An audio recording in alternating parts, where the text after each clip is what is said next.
Olá pessoal, sejam bem-vindos, professor Dias na área para mais uma aula de física no tópico dinâmica. E a nossa aula de hoje, Leis de Newton, parte 1. Vamos agora para a nossa aula.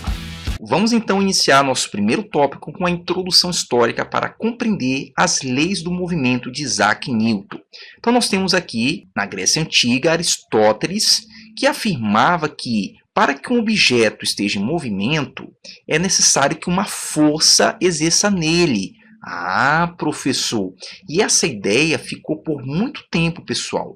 Quase 2000 anos, essa ideia ficou como sendo verdadeira. Tá legal? E aí, apenas no século XVI, Galileu Galilei, com o conceito de inércia, foi um experimento que ele realizou num plano inclinado, conseguiu deduzir que reduzindo o atrito, o que acontece? É possível que um objeto permaneça em movimento, e esse movimento será retilíneo uniforme, velocidade constante em reta, e mesmo tendo movimento com ausência de forças. Ah, professor, exatamente. Então, a importância aí do experimento de Galileu introduzindo o conceito de inércia, pessoal. E é esse conceito que Isaac Newton irá formular sua primeira lei. Tá legal? Então, aí nós temos aí um importante detalhe em relação a esses dois conceitos antagônicos. Por muito tempo, foi considerado que para que um móvel esteja em movimento, a força tenha que estar exercendo naquele momento. Mas aí Galileu comprovou que é possível ter movimento sem a força atuando. Tá legal, pessoal? Então, pessoal, é importante esse detalhe. E aí vem Isaac Newton e complementa a ideia que a força não é necessária para que o corpo permaneça em movimento, mas ela é apenas responsável pela variação da velocidade. Pessoal, quando ele afirma variação da velocidade, é nos três sentidos: módulo, direção e sentido. Lembrando que velocidade é um vetor. Então, se nós quisermos que a velocidade aumente, deve haver uma força. Se nós queremos que a velocidade diminua o seu módulo, tem que haver uma força. Se nós queremos que mude a direção, tem que haver uma força. Então, é necessário apenas nesse sentido. Tá legal? Então, está aí a introdução histórica em relação ao conceito de força.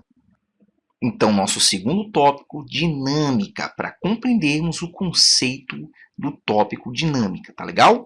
E o conceito está relacionado com a causa do movimento. Ah, professor, então a parte da mecânica que estuda as causas do movimento é a dinâmica. E a causa do movimento, pessoal, é a força, exatamente.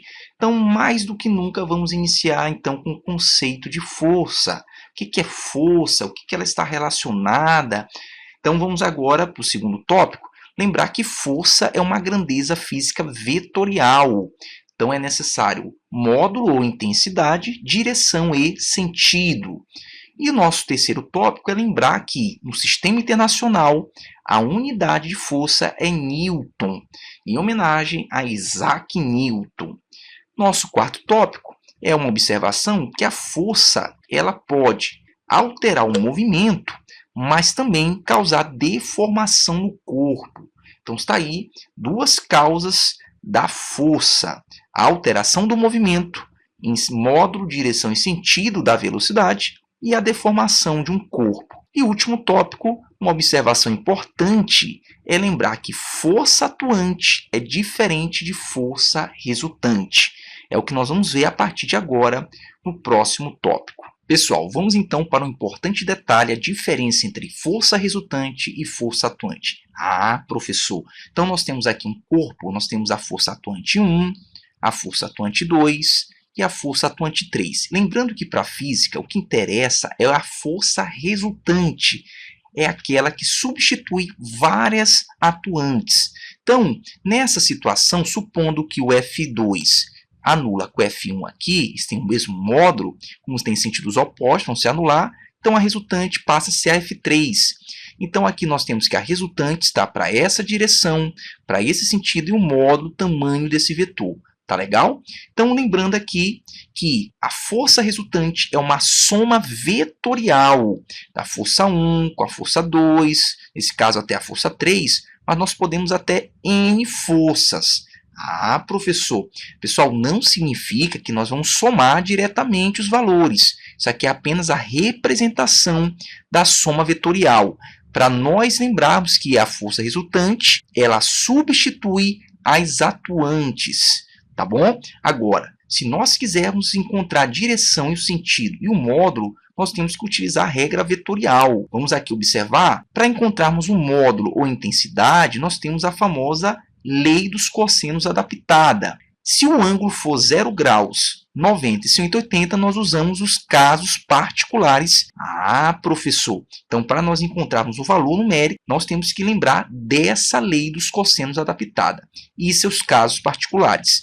E para encontrar a direção e sentido, nós temos dois métodos, o método paralelogramo ou o método polígono, tá bom? Na dinâmica, nós utilizamos mais o método paralelogramo. Tá certo, pessoal? Então está aí a ideia em relação à força resultante e às forças atuantes. Então, a partir de agora, nós vamos determinar se existe ou não força resultante. Se existir, determinar o seu módulo ou intensidade ou direção e sentido. Está aí a ideia inicial da dinâmica, tá legal? Vamos agora começar as leis do movimento. Vamos iniciar nosso terceiro tópico, as leis de Newton, conhecida como as leis do movimento. Pessoal, essas três leis que nós chamamos as três leis de Newton, elas foram publicadas em 1687 em sua obra. Pessoal, essa obra está em latim. Traduzindo, pessoal, significa Princípios Matemáticos da Filosofia Natural ou da Natureza.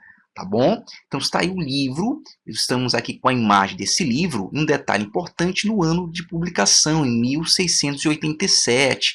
Isaac Newton, que nasceu na Inglaterra, em Rostov, em 1643 e morreu em 1727, tá legal? Um importante detalhe é que nesta obra, além das três leis fundamentais do movimento, também consta a lei da gravitação universal. Vamos agora iniciar com a primeira lei, ou chamada lei da inércia. Vamos iniciar nosso quarto tópico, primeira lei de Newton, o princípio da inércia. Então vamos aqui inicialmente compreender qual o conceito da palavra inércia para o movimento. Ah, professor, atenção pessoal, a palavra inércia é sinônimo de massa. Todo corpo que possui massa possui a propriedade natural. Qual é essa propriedade natural, professor? O corpo, ele tende, por natureza, resistir a permanecer no seu estado natural. Quais são os estados naturais? Repouso ou movimento retilíneo uniforme, também chamado de MRU. Ah, professor. Então, o que significa dizer, pessoal? Que inércia para o movimento significa dizer que o corpo, por si só, não pode alterar o seu estado. Exatamente. Então, se ele não pode alterar seu estado, é por conta do quê? Então, está aqui, pessoal, é por conta que a força resultante é zero. E, consequentemente, a aceleração também é zero. Então, um detalhe importante é que, se a força resultante for zero, ele vai estar em repouso ou em MRU, chamados estados da inércia. Ah, professor, exatamente isso. Então, só tem um jeito da pessoa sair do estado de inércia. É uma força resultante não nula para mudar esse estado. Então, se for aplicada uma força resultante não nula, esse corpo irá acelerar, saindo do repouso ou do MRU.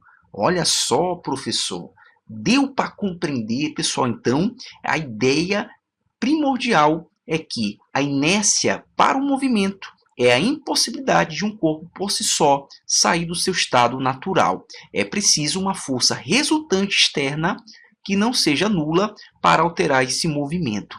Então, nós temos aqui dois tipos de equilíbrio. Nós temos equilíbrio estático para repouso e equilíbrio dinâmico para o MRU. Tá bom, pessoal? Então, vamos agora dar continuidade da primeira lei de Newton. Pessoal, vamos aqui para uma atenção importante. Nós temos agora o referencial inercial. Quem pode ser agora o nosso referencial? Só poderá se estiver nesses dois estados. Repouso, que é velocidade zero, ou MRU, velocidade constante. Então, a partir de agora, nos exemplos, na dinâmica, nós temos que considerar o referencial inicial, que geralmente nós utilizamos, pessoal, o Sol, tá? O Sol é o referencial inicial. Nós consideramos, pessoal, a Terra. Apesar, pessoal, a Terra ela tem um movimento de rotação constante, mas a translação em torno do Sol é elíptica. Então, a Terra ela não é considerada um referencial inicial. Mas, comparando, pessoal, essa diferença, dá para nós aproximarmos como um referencial inicial. Então, geralmente, nós vamos utilizar a Terra e nós vamos utilizar o solo como nosso referencial inicial, tá bom? Então, nós temos o contrário do referencial inicial, o referencial não inicial, o que significa dizer que é um referencial acelerado. Então, aqui nas leis da dinâmica, das leis do movimento, nós não utilizamos esse referencial, tá legal? Que seria um carro acelerando ou retardando o movimento na frenagem, tá bom, pessoal? Então, agora nós vamos utilizar o referencial inicial. Vamos agora para os exemplos. Vamos agora compreender a ideia do referencial inicial para inércia. Então, nós temos aqui que o ônibus, pessoal, primeiramente, esse ônibus está em repouso, tá legal? Em repouso em relação ao solo. E aqui nós temos uma pessoa dentro desse ônibus, que também está em repouso em relação ao solo. Então, o nosso referencial aqui utilizado será o solo, que ele é um referencial inicial. Professor, nós não podemos usar o ônibus nesse caso como referencial? Nós até podemos, mas esse ônibus também pode acelerar, aumentar a sua velocidade de modo, também pode retardar, diminuir a velocidade de modo. Então, nós vamos utilizar o solo. Então, essa pessoa, em relação a esse ponto do solo, ela está em repouso. Ah, professor, e se de repente, pessoal, esse ônibus acelerar, aumentar o módulo da velocidade, vamos continuar com o nosso referencial, esse ponto do solo, o que vai acontecer com esse passageiro do ônibus? Ele será, pessoal, arremessado, ele irá para trás? Vamos ver aqui, pessoal, esse passageiro irá para trás. Ah, professor, mas por quê? Pessoal, por questão da inércia. O corpo dele quer permanecer em repouso em relação ao ponto inicial. Então, a inércia, o corpo vai resistir a essa alteração de movimento. Então, por isso, pessoal, que esta pessoa vai para trás, para continuar em relação ao ponto que ela estava. Ah, professor, pessoal, perceba que é algo natural. Então, o corpo, por natureza, tende a ir para trás. É a mesma coisa que acontece quando um passageiro vai na garupa da moto e, de repente, o piloto acelera e a pessoa não está se segurando e ela pode ir para trás. Na realidade, não foi ela que foi jogada, foi o corpo dela que, por inércia, foi lançado para trás, tá bom? Então, essa ideia que não teve uma força atuando nesta pessoa. Por natureza, o corpo quer resistir a permanecer no mesmo ponto em repouso. Tá legal? Então, está aí o primeiro exemplo. Vamos agora para o segundo exemplo. Vamos então para o segundo exemplo. Pessoal, agora no segundo exemplo, o ônibus está em MRU em relação ao solo. Atenção, nós temos uma pessoa que está dentro desse ônibus. E essa pessoa também está em MRU em relação ao solo. Ah, professor, atenção, pessoal, o que pode acontecer agora? Se esse ônibus agora ocorreu uma frenagem, ah, pessoal, então o ônibus vai retardar o seu movimento. E um detalhe importante que o nosso referencial é o solo. Por quê? Porque o ônibus está com movimento acelerado, nesse caso, retardando o seu movimento. Então, o que vai acontecer com essa pessoa? De que forma ela será lançada? Então, nós percebemos, pessoal, que essa pessoa irá para frente. Mas por quê, professor? Porque ela já estava em movimento retilíneo uniforme. E, por inércia, o corpo quer permanecer em MRU. Ah, professor. Então, por isso, esse corpo vai para frente para continuar em MRU em relação a esse ponto. Ah, um importante detalhe, que não teve uma força atuando nessa pessoa. O ônibus não exerceu uma força nessa pessoa, tá legal? Da mesma forma ocorre, pessoal, se uma pessoa estiver andando a cavalo e de repente o cavalo decide parar bruscamente, a pessoa é lançada para frente. Mas por quê? Por inércia. O corpo quer continuar em movimento. Tá legal? Então está aí os dois exemplos mostrando um caso de repouso e um caso de MRU. Vamos agora para o terceiro, com a mudança de direção. Vamos então para o nosso terceiro exemplo. Então nós temos aqui, pessoal, um carro que irá fazer uma curva. E nós temos aqui que o carro, o nosso referencial será o solo. Professor, o que acontece aqui, pessoal? Então nós sabemos que o carro, em relação ao solo aqui, nesse caso, ele está em MRU. E aí o que acontece? Vamos aqui observar se nós tivermos uma pessoa aqui atrás sem cinto de segurança. No momento que o carro faz a curva, essa pessoa é deslocada para o outro lado. Professor, um detalhe, mas por que essa pessoa é deslocada? Em decorrência da inércia, pessoal. Professor, exatamente isso. Mas por quê? Nós estamos utilizando aqui o referencial inercial, que é o solo. Então, por inércia, pessoal, a pessoa quer permanecer em MRU, movimento retilíneo. Então, por isso ela é deslocada para o outro lado. Professor, então está aí a ideia de que a mudança do estado do movimento através de uma força pode aumentar o módulo da velocidade ou poderá diminuir, o corpo tende a resistir, ou então mudar a direção, a tendência do corpo também em resistir a essa mudança. Tá legal? E aí está aí o terceiro exemplo, concluindo que a inércia é uma resistência à variação do movimento. Tá bom, pessoal? Vamos agora para uma aplicação importante da inércia. Vamos agora para um importante detalhe em relação aos equipamentos de segurança dos automóveis. Então, nós temos aqui que esses equipamentos, a força resultante vai atuar evitando a inércia. O nosso primeiro equipamento será o cinto de segurança. Exatamente. O cinto de segurança evita, numa colisão, que o seu corpo seja lançado por inércia. Professor, e além do cinto de segurança, nós temos o encosto da cabeça dos bancos. Professor, aquele encosto, exatamente, aqui na imagem nós temos que nós sabemos que o corpo está protegido aqui apenas até aqui os ombros, o pescoço está livre. Então, numa colisão, ele pode ir para frente e para trás. Numa colisão brusca, o pescoço nós podemos fraturar. Então, o encosto evita que o pescoço vá muito para trás. Então, uma força exercida, evitando a inércia. Professor, então nós temos aí dois equipamentos de segurança nos automóveis, que é o cinto de segurança e o encosto de cabeça dos bancos. Legal, pessoal?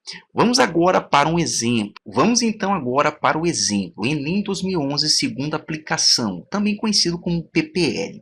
Segundo Aristóteles, uma vez deslocados de seu local natural, os elementos tendem espontaneamente a retornar a ele, realizando movimentos chamados de naturais.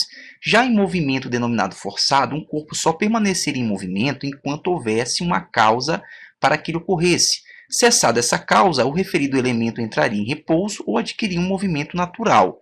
Então está aí de onde foi retirado da Revista Brasileira de Ensino de Física. E lá vem a pergunta. Posteriormente, Newton confrontou a ideia de Aristóteles sobre o movimento forçado através da lei da inércia, pessoal. Então aqui é a alternativa letra A. A força não é necessária para permanecer o movimento, e sim a força é a causa para a alteração, a variação do movimento. Tá bom? Então está aí a alternativa letra A. Vamos agora para a última questão. Vamos então para o nosso último exemplo, o EMA 2016. Então aqui nós temos, pessoal, uma imagem, colocar aqui o Código de Trânsito Brasileiro, Lei número 9.503, 23 de setembro de 1997, que diz o seguinte no Código: artigo 65, é obrigatório o uso de cinto de segurança para condutor e passageiros em todas as vias do território nacional, salvo em situações regulamentadas pelo CONTRAN. Então lá vem a pergunta, pessoal. O uso do cinto de segurança obrigatório por lei remete-nos a uma das explicações da lei da inércia, que corresponde a... pessoal, então a alternativa C, primeira lei de Newton, a lei da inércia. Pessoal, só com uma questão de dúvida, a lei de Ohm está associada à resistência elétrica, conteúdo da eletrodinâmica. A segunda lei de Newton é chamada também princípio fundamental da dinâmica. E a terceira lei, que é a lei da ação e reação. Tá legal? Então está aí a nossa aula de hoje. Espero que você tenha compreendido. Te vejo na próxima aula. Um forte abraço.